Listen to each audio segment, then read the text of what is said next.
It's part of this book I'm reading about destiny. He says, all the stuff you've been through and all the stuff you're going through is to create who you are to be in the end.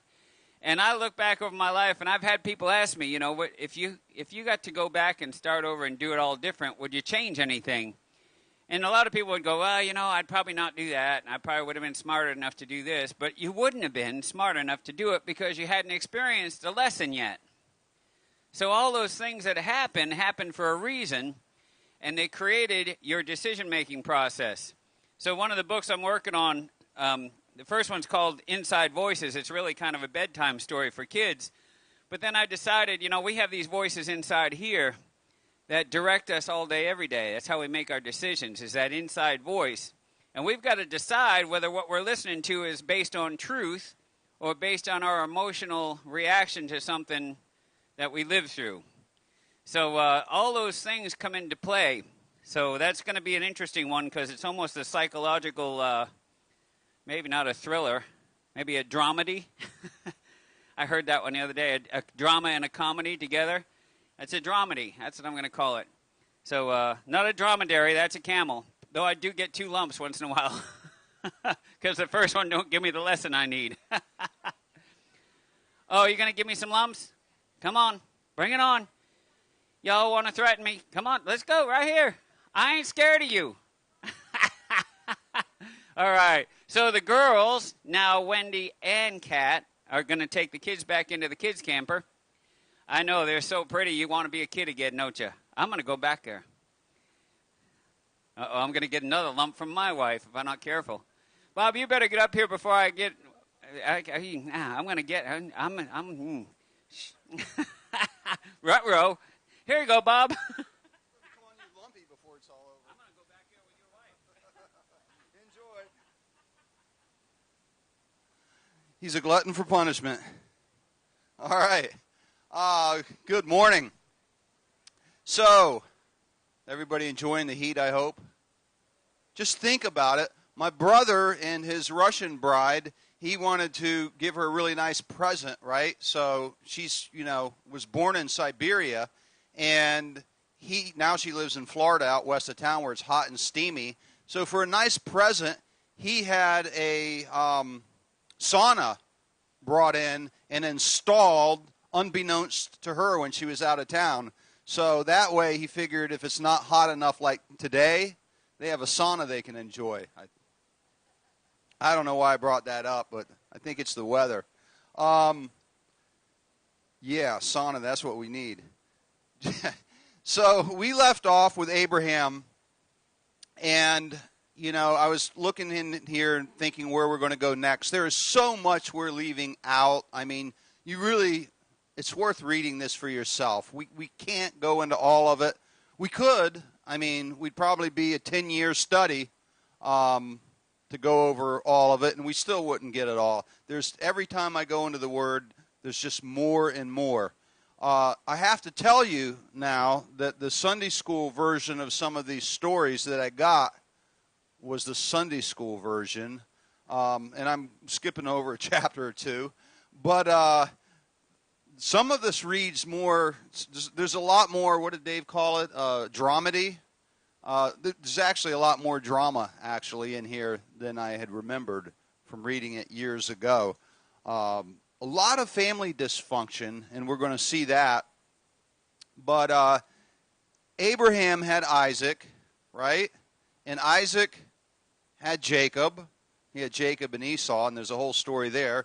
And Jacob, it says, he had a special relationship with God, and God changed his name to Israel.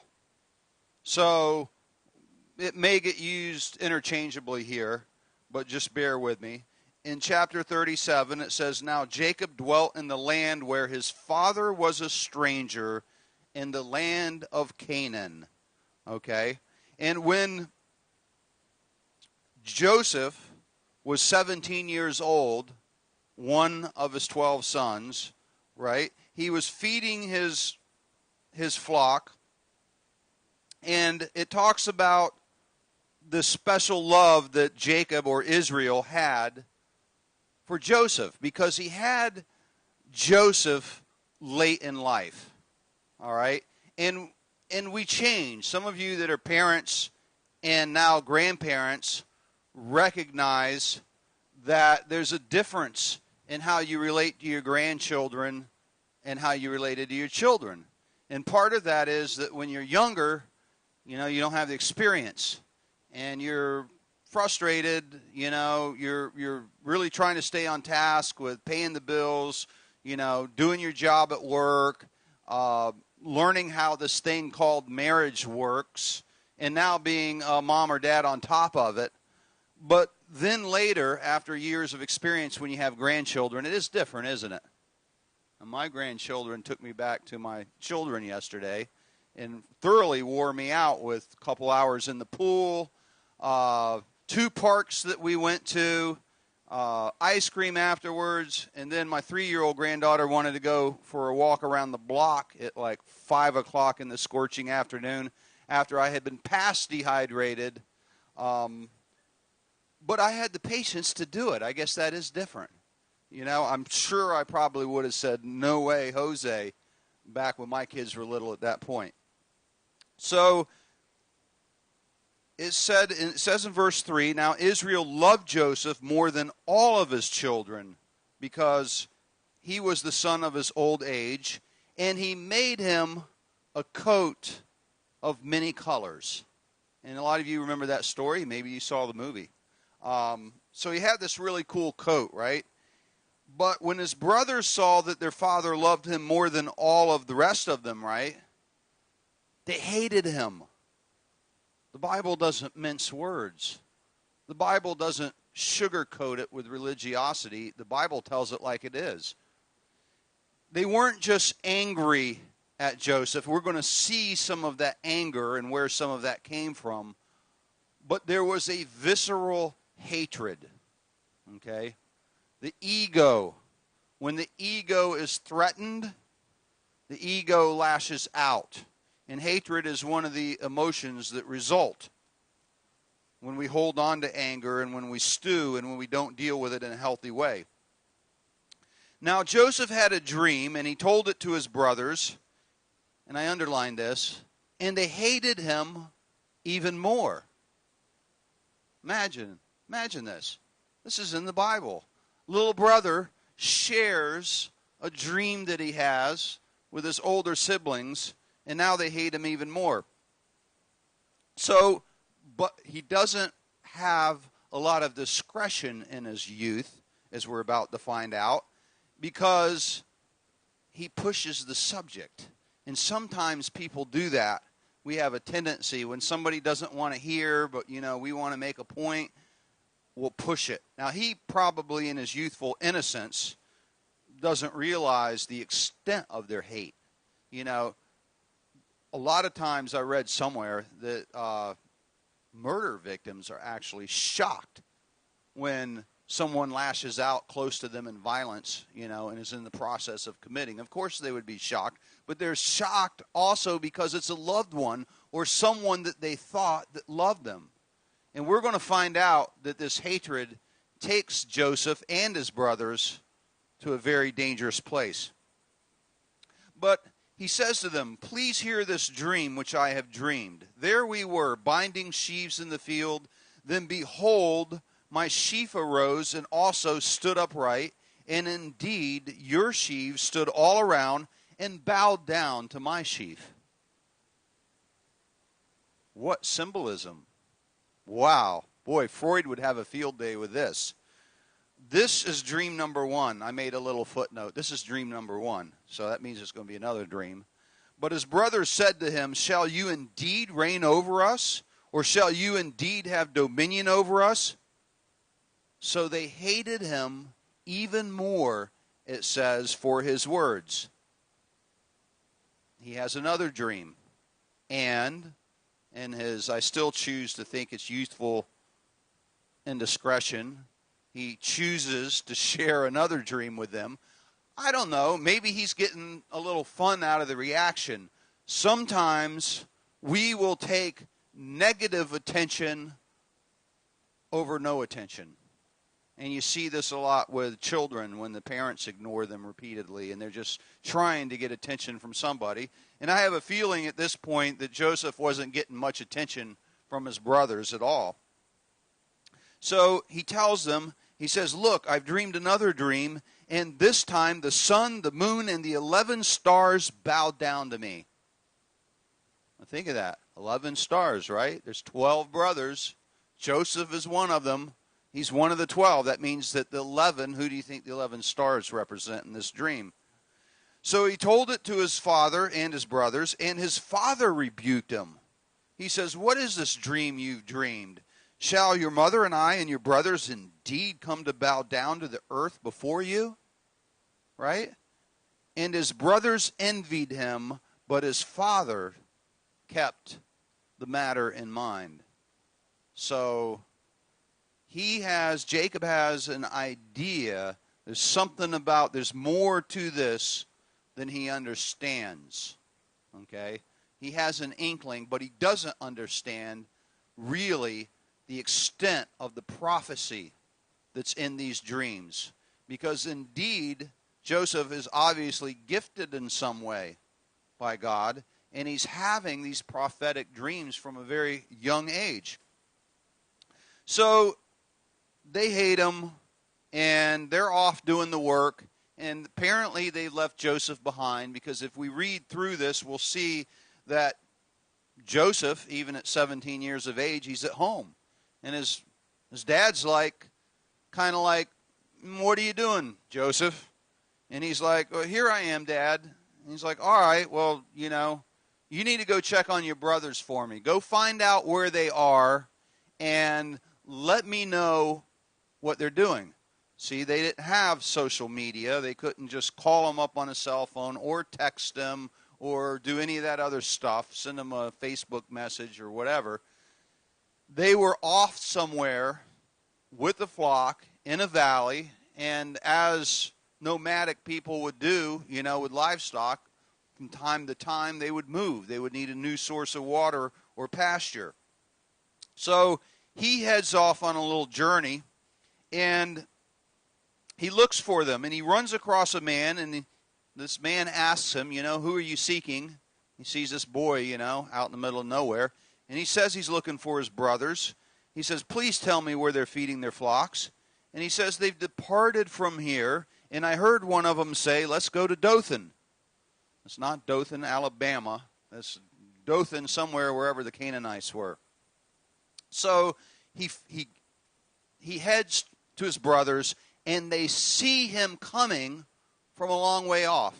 And they recognize him, and they conspire against him in verse 18. I know you thought I was getting way ahead of myself with the, little comment about murder victims, but here we are. They conspired against him to kill him. And this is what they said to one another. Look, the dreamer is coming. Come, let us kill him and cast him into the pit. And we shall say, some wild beast devoured him. Can you imagine? This is their little brother, and they're already coming up with a cover story. Let me tell you, if somebody's coming up with a cover story about how they're going to explain what they did to you, that you should have already been running or calling 911 or whatever you do to protect yourself. But they have already gone there, see, from the thought to obsessing about it to actually planning on the demise of their brother. We shall see what will become of his dreams. You can just hear the sort of sarcasm, the cockiness in this hatred for the little brother. Now, think about this for a second. You've heard of the 12 tribes of Israel. These brothers, right? They are like the fathers of each of the 12 tribes. Okay? So there is family dysfunction already in this genealogy, right? And it's all through the human family, but we're looking specifically at the offspring of Abraham, through whom God has promised to bless the entire world. How is this going to be? right? Because here the very grandfathers of it all, if you would, are already plotting murder. And Jacob is obviously, I'm assuming, we speculate. There's so much that the Bible gives us, and then sometimes it leaves us places where we kind of have to fill in the blank, if you would, or talk to God about it. But I wonder if Jacob wasn't a little overt in his favoritism. They didn't get the hatred because of one comment or one time brother gets a special present. I think that symbolizes a lot more that had been going on in his family, but maybe it's just me. But here they are, and Reuben hears it, right? And he says, he delivered him out of their hands and says, let us not kill him. He said, shed no blood, but cast him into this pit which is in the wilderness, and do not lay a hand on him. Because it says he wanted to deliver them out of their hands and bring him back to his father. Okay? Reuben wasn't willing to go along with the murder. So it came to pass that when he came to his brothers, they stripped him of his coat of many colors that was on him.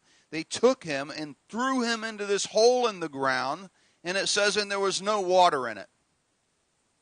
It's easy to skip that over. But on a hot day like this, in a dusty, dry, arid region, imagine what it'd be like to be left in a hole in the ground. And now they feel really bad about it, and they're wringing their hands, right? But no, that's not what happens. They're not wringing their hands. They're not worried about it because it says they sat down to eat a meal. What? You just stripped your brother and threw him in a hole in the ground?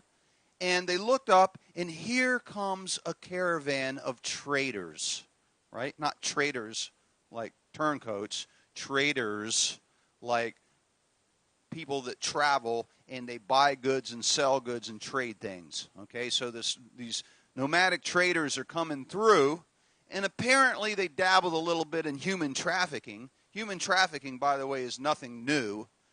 It's been going on probably ever since we were cast out of the garden. It's a tragic thing, but they see it not as a tragedy. They see it as an opportunity. Here come some traders. Maybe they'll deal in some human trading. So they sell their brother for 20 shekels of silver. I don't know what that computes to in dollars. I didn't research that, but I did came across one thing because I was thinking about the comparison, right? Joseph, right? 12 of them. They strip him of his coat and they sell him for silver. Who does that sound like? Sounds kind of like Jesus, doesn't it? Right? The disciples, one of them betrays him for 30 shekels of silver. Right? There's the silver again. And one writer that I came across theorized, he speculated that the going rate for an able-bodied male slave was more than 20 shekels of silver at the time, but these traders were probably savvy, and they recognized or suspected that something was amiss, that something weird about this deal, so they bargained and got him on the cheap. Well, whatever the cost, Joseph is now walking across the desert, right? Walking across the dry land, not as a laborer, but as a slave, okay? And they take him to Egypt, and they sell him there. So now we find Joseph, right, in a foreign land, but meantime, back on the ranch, they have to go back and explain what happened, okay? So they took Joseph's coat and they killed a young goat and they drenched the coat in the blood. And they take it back to their dad. Boy, these are loving sons, aren't they? Now their dad is devastated. They show him the coat, they tell him what they think, and he agrees, right?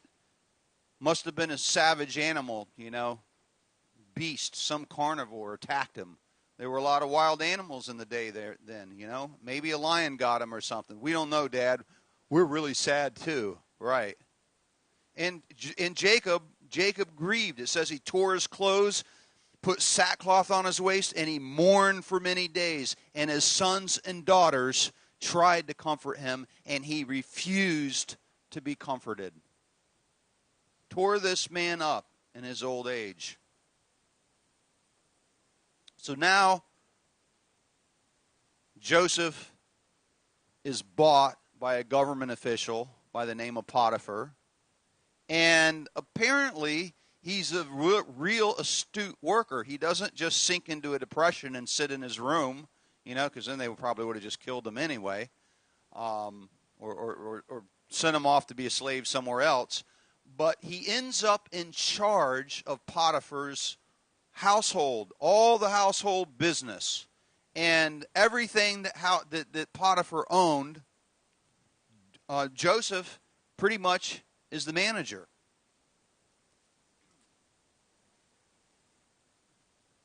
So here he is in a foreign land, and he makes use of himself, and he does the work that he's given, and he does it well. So apparently Joseph isn't very lazy.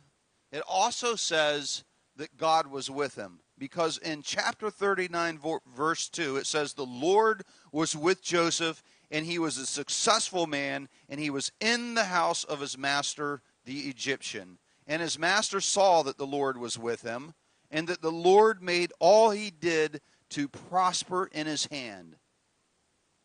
Now listen, religious people get so worked up and so concerned about the people they know and whether they're a Christian or whether they're not. Joseph knew God. Joseph was faithful to God, as we're about to see, but because he honestly went about his work as for the Lord and didn't go around worrying about what the Egyptians did, what Potiphar did, what anybody else did. He did what God called him to do. It was noticed because he was being authentic. He was being who God made him to be. The truth is attractive. And if we're being who God calls us to be, people are going to notice. They may not say anything. We don't have to go around and draw attention to ourselves, right? We don't have to go putting bumper stickers or getting people to look at what we're doing. We don't see Joseph doing any of that. He went about his work, and it was different than the way somebody else might have done it. So he made him overseer of all that he had, and the blessing of the Lord was, listen to this, it was over all of Potiphar's house and over his field. Now Potiphar is being blessed because of Joseph. But Potiphar had a wife. And Potiphar's wife cast longing eyes, it says, at this Hebrew servant. She was checking him out. Okay? And Joseph's going about around his work, you know. He doesn't fall in for that. And he finds himself alone in the house with her, right? It says he was handsome in form and appearance. And it came to pass, after these things, that his master's wife cast longing eyes on Joseph, and she says, lie with me. Cuts right to the chase. She puts the moves on him. And he refused. And listen to what he says. He says, look, my master does not know what is with me in the house, and he's committed all that he has to my hand. In other words, I'm handling business he doesn't even know about, but I'm doing it honestly. He's put so much on me that he doesn't even keep up with, and he trusts me. There's no one greater in this house than I, nor has he kept back anything from me but you, because you are his wife. How then can I do this great wickedness and sin against God? He doesn't rationalize it. He doesn't even go there in his mind. See, if you go there in your mind, that slippery slope isn't a long, gentle slope that you could stop yourself here and there and there and there and then eventually fall into it. That slippery slope is like the Grand Canyon. If he would have rationalized it for 1 minute, maybe 2 seconds, if he would have rationalized it for any time at all. Now, the thought will happen, but he immediately puts it into context of how can I do this against God? Because he recognizes that. Now, we can come up with all the excuses he might have come up with. You know, that Potiphar, he is gone a lot, you know. He really isn't meeting her needs. I mean, he could have gone any direction with this, and the story would have unfolded in a different way. And God's plan would have ultimately happened, but it wouldn't have unfolded with Joseph being the integral part of it, that as we're going to see much more next week, that he became. So he doesn't go there. And another time it says he goes into the house to do his work, and maybe this was his mistake. None of the men of the house were inside, so he's in the house with her alone. Okay, you could say, I've heard preachers say he kind of set himself up for a problem, but think of the context. What is he going to do? His job is being part of that household. Is he going to go tell Potiphar? How's that going to unfold? He just tries to keep his head low, right? Stay in his lane and do his work. And she puts the move on him again, and this time she grabs a hold of him, right? And he flees her, and she rips off his coat. There we are. He's getting in trouble with the coat again. But she has his coat, and he runs out. She's a pretty forward woman. But what does she do? She yells so that the other male servants outside come in, and she tells them that he tried to have his way with her. So Potiphar is angry. Who's he going to believe, right? Is he going to believe his servant slave, or is he going to believe his wife? Sometimes we don't want to know the truth. Sometimes we'll believe a lie because the truth's too uncomfortable. Who knows why? But he didn't believe Joseph, and Joseph finds himself in not just any prison, but the Pharaoh's special prison. Think about that. Think about that. From the hole in the ground, deceived, abused by his brothers, handed off to slave traders, to being an alien in a foreign land, to now he's in prison.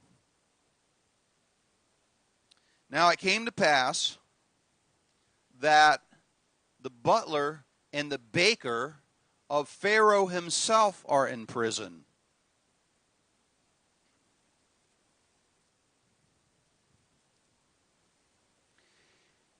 And they had some problems, see. Somehow they had ticked off the Pharaoh. And if the Pharaoh puts you in prison, that's not a good thing either. But Joseph had done so well in prison that the warden of the prison makes him like the head prisoner over all the other prisoners. So apparently he's not just sitting around idly in prison, woe is me. He makes himself useful. And he's in a position of authority as a prisoner. And the butler and the baker of the king of Egypt, who were confined in prison, had a dream. And Joseph came into them one morning, and he sees that they're sad. And he asked them what's happening. And he said, well, we had this dream, and we don't understand it.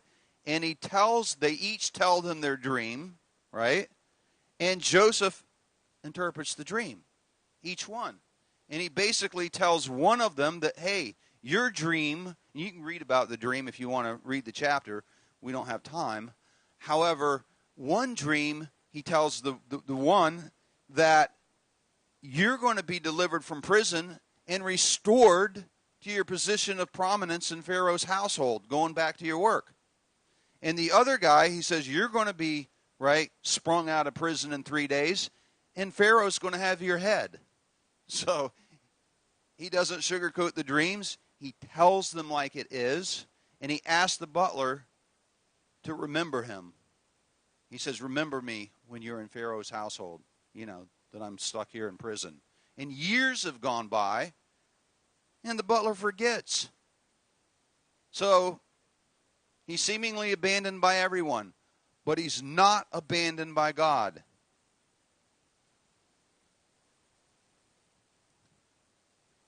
The important thing to remember at this point is that Joseph never gives up.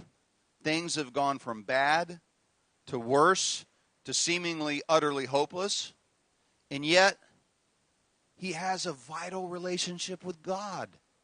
He seems to know his identity as belonging to God, and he trusts God, and he does what he's called to do in the now, in the here, in the moment each day. That's trust. That's faith. Not knowing the plan. Certainly not being able to control the plan, which we can't do anyway, because we all seem to have the tendency to be control freaks. But he utterly trusts God. Next week, we're going to look at how the plan that unfolds that God has for him.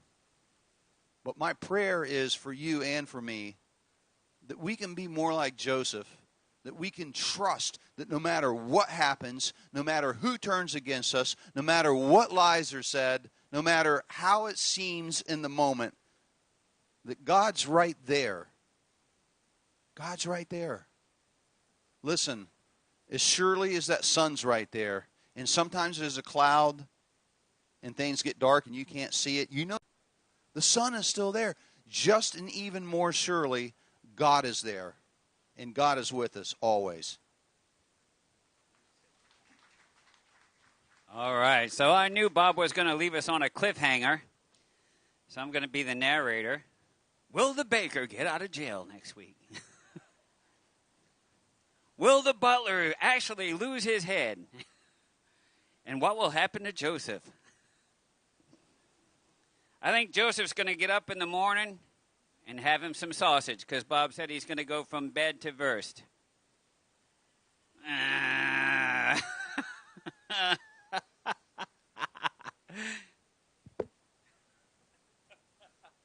Only 3 of you got it. You want to explain it to the rest of them?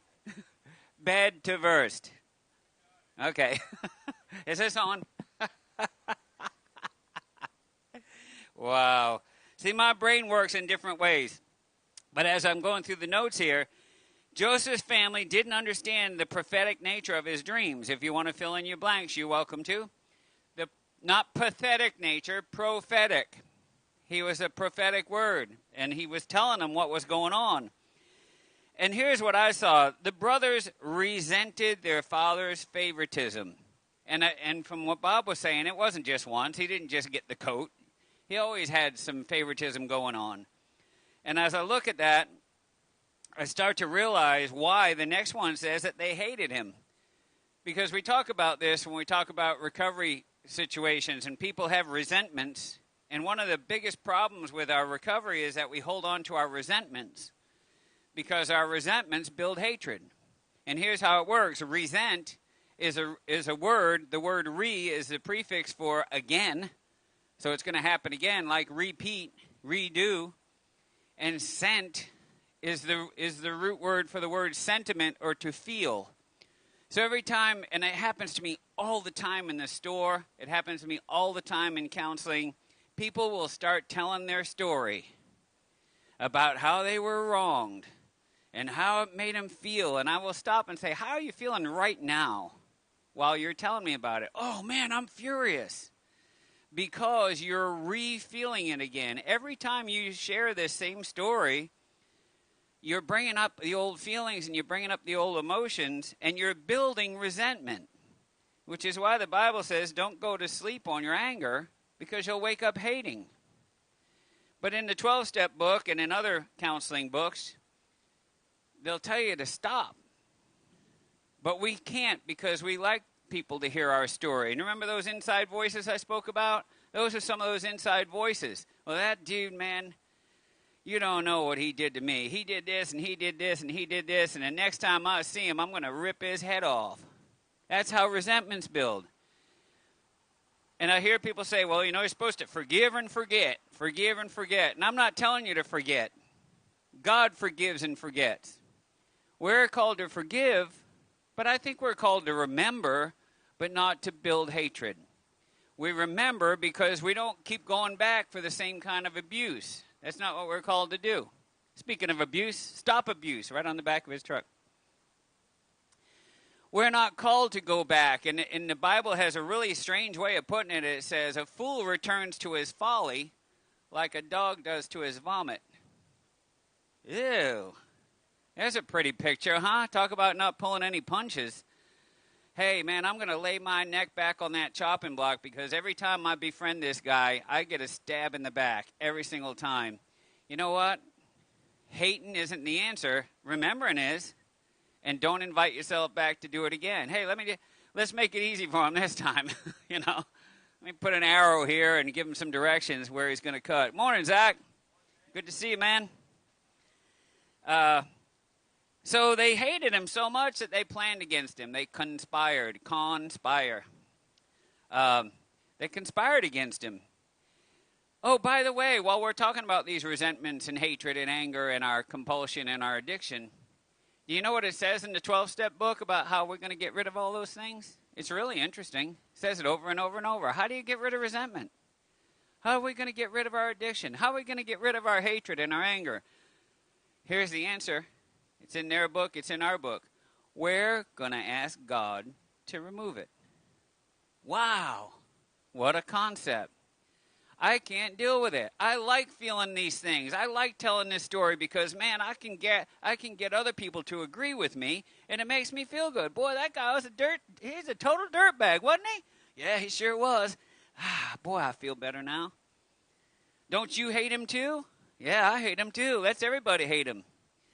Let's throw him down the hole. Let him die of starvation and thirst. Yeah, but he's our brother. Yeah, well, whatever. He'd done this to us all our lives. So eventually Joseph finds himself a stranger in a foreign land. When I read that, it reminded me of my friend David, who's from Australia, married to a Filipino girl. And he always uses this quote about the litmus test of a Christian. How do you treat your widows, your orphans, and your aliens? Because him being an alien, he shows up here from another country and people treat him different. Even though he's a Christian believer, the people in the church treated him like he was dirt. Because he didn't look the same. He didn't act the same. He was rough and tumble.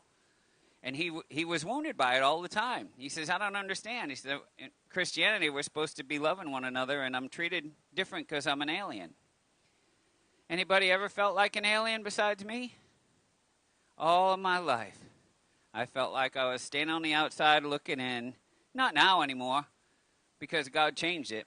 But back in the day, remember junior high school? The boys against this wall, the girls against that wall, the cool boys over here, and the fat chubby, oh, that was me, the fat chubby boys over here with no friends. Yeah. And then you try so hard to fit in that you push people away. Come on, somebody was there. I know you were. But here's what happens. See, our experiences builds these stories, and you start to tell yourself you're not good enough. And you start to tell yourself that you're not worthy of being loved. And you start to tell yourself that you can't trust anybody. And these are some things I do in my Alpha class that I'll bring up, and I'd bring it up in counseling too. And here's what I learned. These are stories that I made up in my head so that I could survive all the harshest times and feel okay. Because then I can be right about something. Well, that guy did this, and he's a scumbag, isn't he? Yeah, he sure is. Boy, I see, at least I'm right. And I mean, this guy almost killed me. But yet, not physically, emotionally. And it hurt so bad that I just was devastated, and I didn't know what to do about it. So I made up a story so I could share it with other people. So it's okay that they hate me as long as you can agree with me. And what I discovered was this. I went to a leadership conference, and I did my own little T chart. And this guy told me, he says, what you got to decide is this, because all those little things that make up your story of who you are and who you believe you are as being unworthy, unlovable, not loved, not cared about, unimportant, you can't trust nobody, all those things that you did, you started doing other things to prove yourself right. Because you're so intent on being right that you're going to go prove it. And if I look at my story, about the age 10, I started going out and camping and getting drunk all night. Because what I believed was, I'm no good. So guess what I started doing? I started building stories to prove it. See, I told you I was no good. Told you I can't be loved. By the age of 14, 15, 16, I was smoking weed, stealing things, getting caught. Told you I was no good. At least I get to be right. See, John Glenn brings it up this way. When you get tired of doing good all the time, trying to prove yourself good, you might get so tired of it that you just go the other way and say, you know what, I'm going to do whatever I want. And if they don't reject me, I'll take that as acceptance and call it good enough. Psychological mess is what we are. Every one of us. And here's what I learned. All those little stories I built, guess what they are? You ready for this one? They're lies. They're lies. They're not based on truth. They're based on emotional reactions. They're lies. So where are we going to find truth? Well, people like Joseph. God. People who will love you enough to tell you, hey, dude, this is what's going to happen. In a couple days, you're going to be beheaded.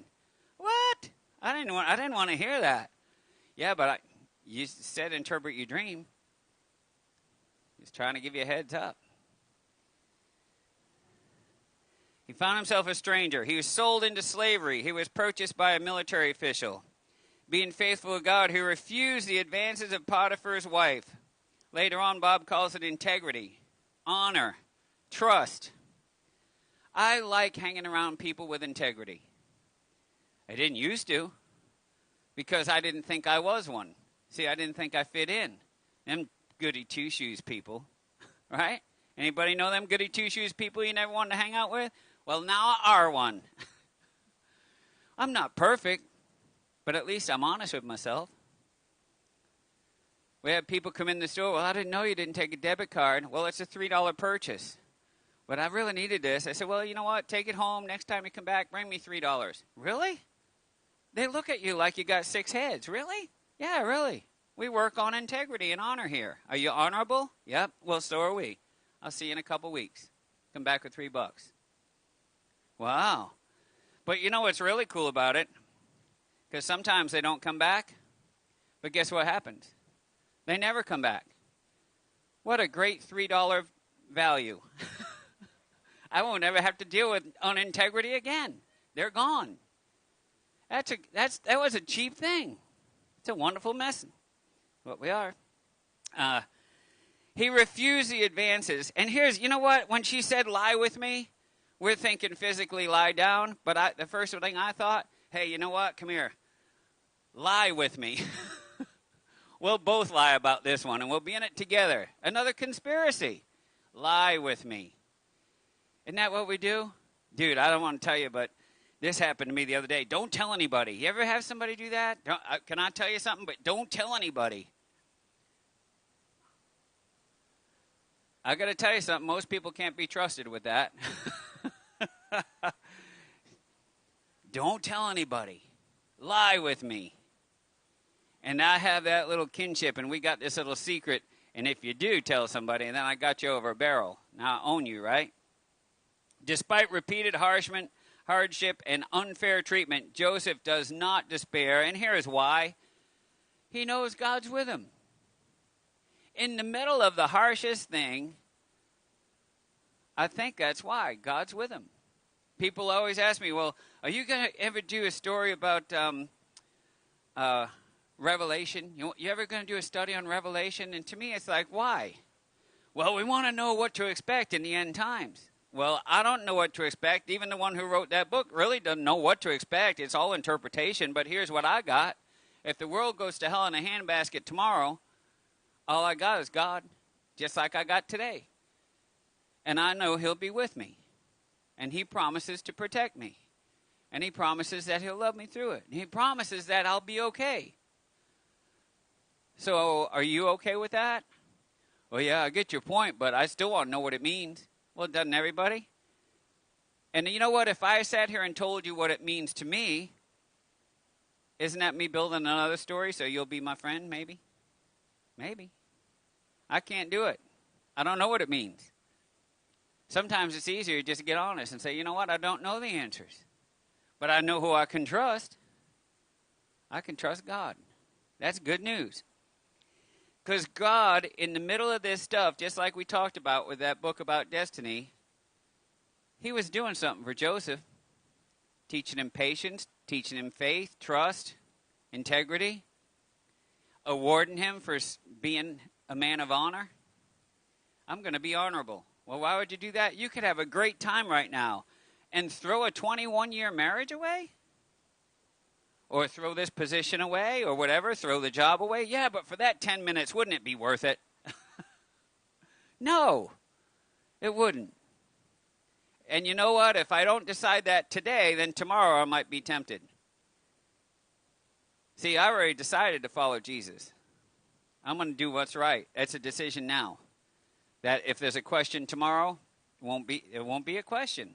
I already know what I'm going to do. I'm going to trust God. Here's the greatest news of all. God does not abandon him. And I'm going to leave the cliffhanger here. You have to wait and check back in next week. So if you're not going to be here on the deck, you'll have to catch us on the internet. Hopefully Mark will have the camera set up. But the cliffhanger is remaining in place. We don't know what's going to happen to Joseph, unless you read the book. We don't know if the butcher and the baker and the candlestick maker are going to get their jobs or chop their heads off. Oh, there wasn't a candlestick maker in there, was there? It wasn't a butcher either. It was a butler. See? I got you on two of them. So, yeah. Lie with me. I love it. Conspiracy. At least I got somebody. Anybody do that when you're a kid? You know, you get the kids in the neighborhood and say, hey, let's do this to so-and-so. And then we'll be together, and then they'll be pushed on the outside. Did you? Somebody did. Come on, somebody admit it. I want to know who my enemies are. Maybe that was just my family. My brothers used to get me and a bunch of guys from the neighborhood would be against him, and then next week it would be all of them against me. And it was like, I wonder why you never feel any sense of camaraderie, you know? Anyway, so Joseph, man of honor, integrity. I think I like being a man of integrity a lot more than I did being a con man. At least I know where I stand with myself. Someone come in the store the other day and said, I don't have a good enough memory to lie anymore, to remember who I told what to, right? If I told this person one thing and that person another and that person another, I don't know what the truth is anymore. So when I did my little tea stand, and you should do one for yourself. If you want to do it, come see me at the store. We'll set one up for you. You don't have to tell me your story. I'll tell you mine and show you how to do it. But do that little tea chart about the stories that you have in your head. Go back to your earliest childhood memory that something that happened that you went, man, you know what? That really left an impact on me. And write down what happened and what meanings you got out of it about other people and yourself. Because that's what I started with. I'm no good. I'm unlovable. I'm not good enough. I'll never be good enough. I don't trust women. I don't trust men. I don't trust nobody. Nobody can be trusted. And they're lies. And here's what it came to when I went through this leadership conference. And then I come back to church and you hear over and over and over again, the devil is a liar. The devil is a liar. The devil is a liar. You want to know what the truth is? I'm a liar. I've been lying to myself all my life and believing it. And every time I'd get involved with somebody, I'd go to my 5-year-old kid who got wounded and say, how am I going to deal with this at 35 years old? Should I trust this person? No, people can't be trusted. Really? Am I good enough? No, you'll never be good enough. Don't you remember? Don't you remember those lies? And that's what keeps us down, those inside voices. And I want you to work through them. Get beyond them. The Bible is written for us to look into as into a mirror, to see ourselves the way God sees us, through the righteousness of his Son.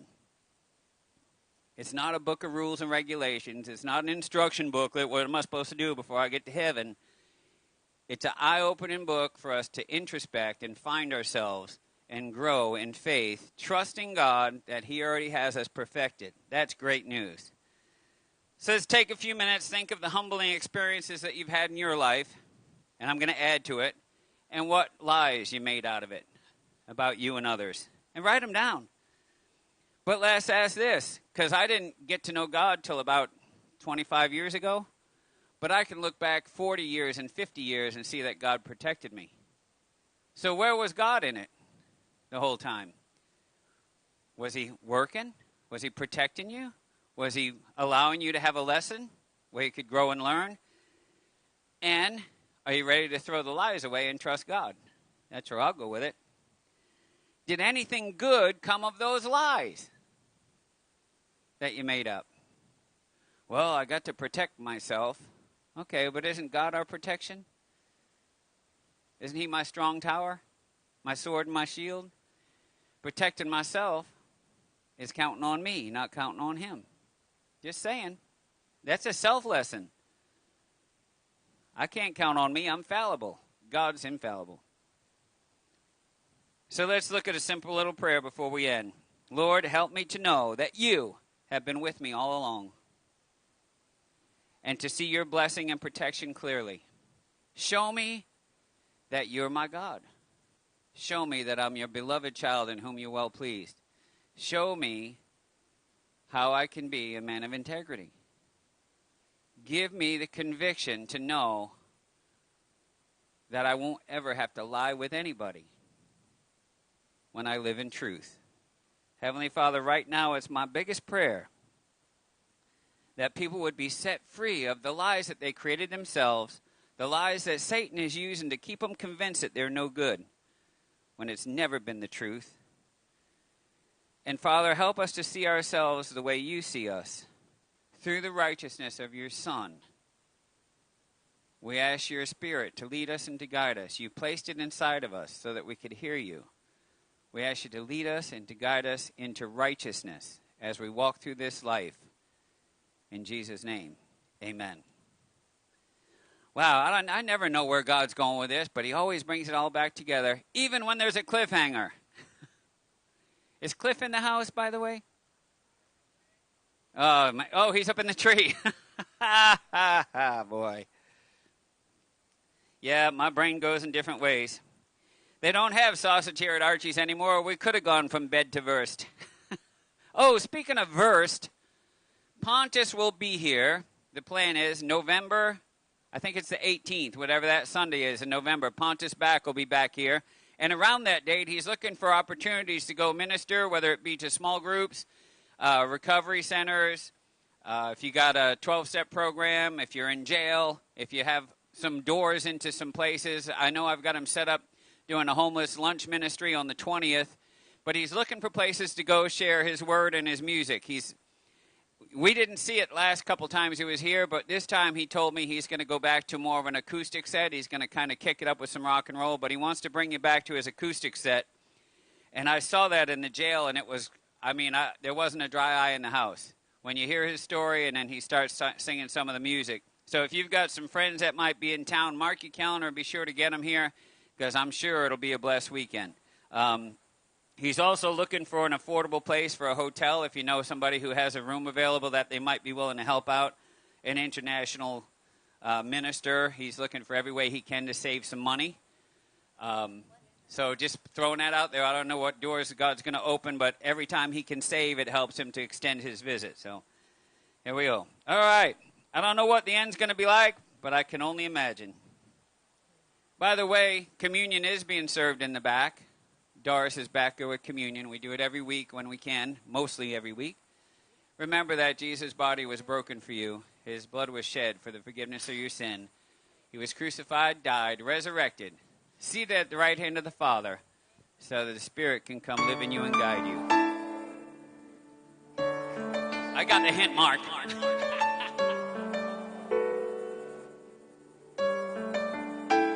I can only imagine what it will be like when I walk by your side. I can only imagine. Did you start it over?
is forever, forever worship you.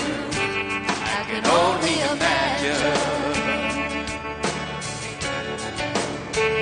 I can only imagine. Surrounded by your glory, what will my heart feel? Will I dance for you, Jesus? Oh, in all you did still, will I stand in your presence? To my knees will I fall? Will I sing hallelujah? Will I be able to sing it all? I can only imagine. I can only imagine.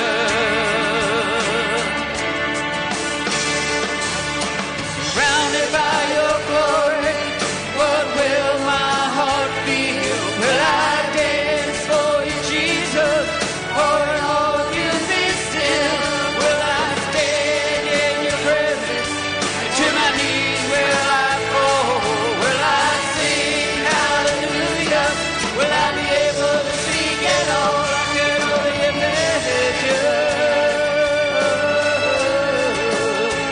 I can only imagine. I can only imagine. I can only imagine. I can only imagine. I can only imagine. I can only imagine.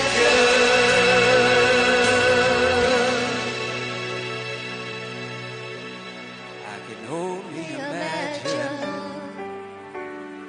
when all I will do is forever, forever worship you.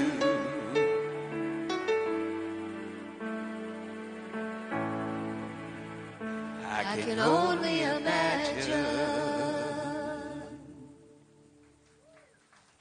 There's another cliffhanger. We have to wait till we get home. I love this song by Big Daddy Weed. I like it because it rocks. I like the lyrics. I like where it goes all the way around.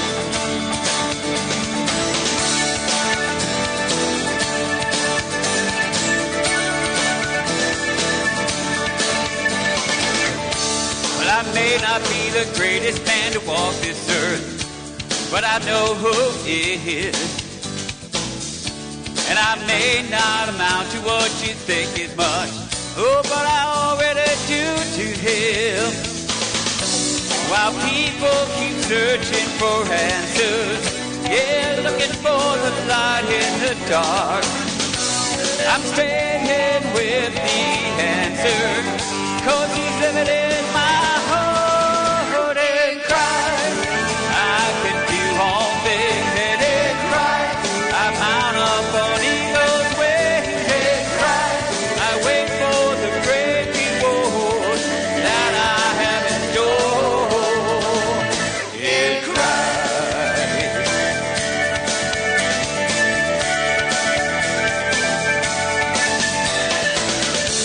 Well, you might think I'm sounding all too prideful. Let me tell you something true.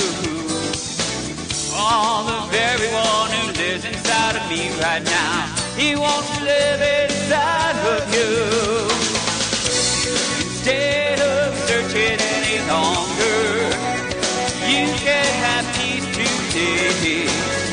You can take hold of the answer, then you'll be able to say, in Christ I can do all things, and in Christ I mount up on eagle's wings. In Christ I wait for my great reward that I have in store. And in Christ I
See why I love that one? All right, go be a blessing to somebody. Throw away the lies. Seek the truth. God loves you. Oh, and so do I. I have to. It's the law.